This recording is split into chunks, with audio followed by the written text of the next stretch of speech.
We're now going to talk about the risk management applications of options. And in order to do so, we need to go through some of the notation we'll use so that it'll be understandable for you. In this context, P will denote put. P naught is the put value or put premium today at T equals 0. And P sub big T would be the put premium at expiration. The same goes for calls. That's C naught and CT. X will be the exercise price of an option. S would be the price of the underlying asset. So S naught will be the current price. S sub big T will be the price at the expiration of the option. V as in Victor would be the value of a portfolio at different times. So the subscript denotes the time at which that value is taken. Pi will be the profit of a portfolio or a position. RF is the risk-free rate as usual. And S superscript BE would be the break-even underlying price. That is, the underlying price for which profits for the position equals 0.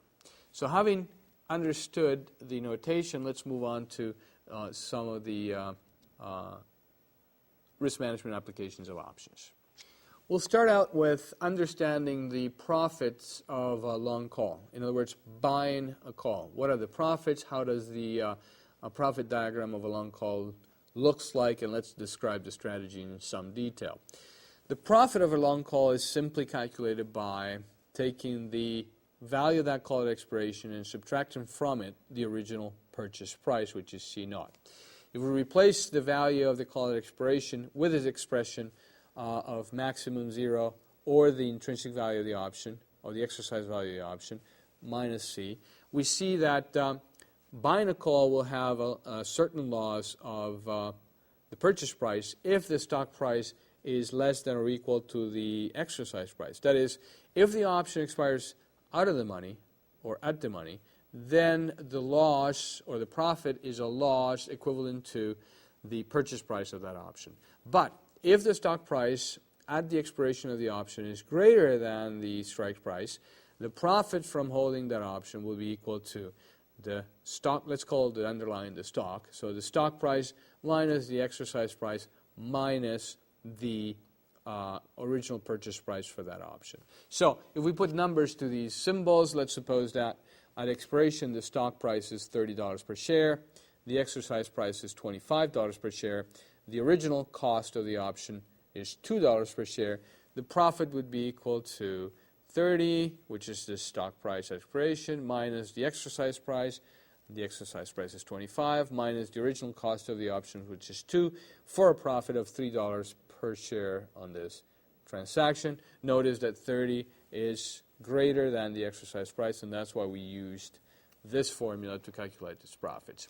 If we have to graph this profit diagram, it's very clear that we will realize a loss equivalent to the purchase of the call as long as the stock price is less than or equal to the exercise price. So if X is the exercise price, then anywhere below that exercise price, when the stock price at expiration is below that exercise price, we lose $2 per share.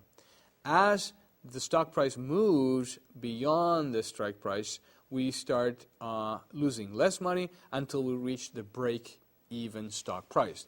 The break-even stock price equals the exercise price plus the premium you paid for the option. So in this case, that break-even stock price at expiration will be equal to $25 plus 2, or $27. The $27 is the price of the stock at expiration, such that your position in a long call will break even, will not make money or lose money. When the stock is above that break-even price, then you start making money on this position.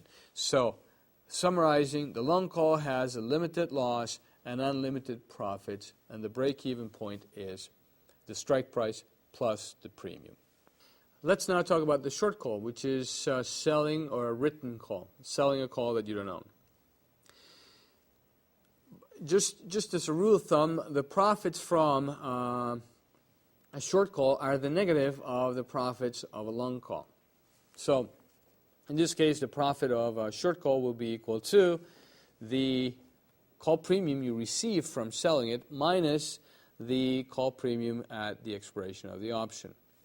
So, in this case, you have the maximum profit when the option expires out of the money. Why? Because you collected the premium, and at the end of the life of the option, if the counterparty does not exercise, you get to keep the premium you received. So the maximum profit is the premium you collected, and then if the stock price is greater than the strike price at expiration, the option is in the money, then your profits are equal to the revenue, which is premium, minus the exercise value of that option at expiration.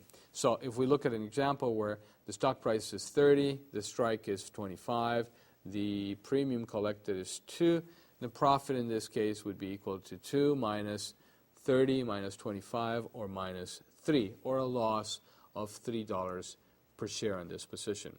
So again, the maximum profit is the premium you receive. The maximum loss is infinity because the stock can keep climbing over and above the strike price.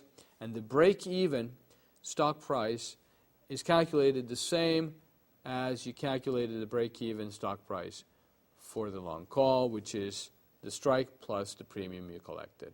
In this case, it would be $27. Let's now talk about the long put. A long put is essentially purchasing a put.